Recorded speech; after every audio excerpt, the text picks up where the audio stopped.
زي ما انتوا شايفين من صورة المصغرة بتاعة الفيديو هقول لكم لفات طرح انا بعتمدها شخصيا. بتكون من غير دبوس عشان انا عندي حساسية من الدبابيس اللي هي الشكل ده، فبستبدلها بالدبابيس اللي هي دي.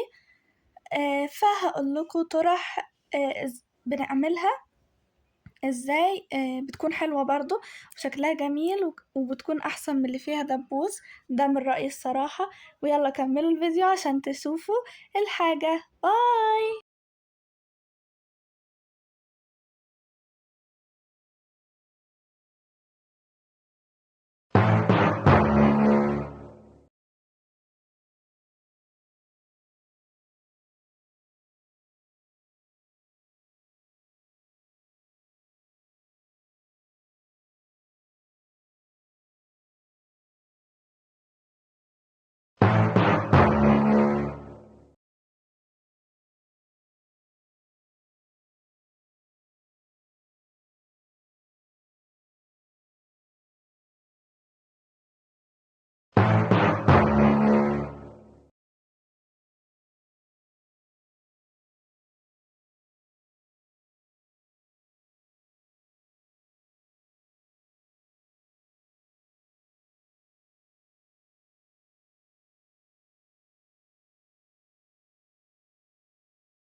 함께 웃고 함께 울고 이 단순한 감정들이 내겐 참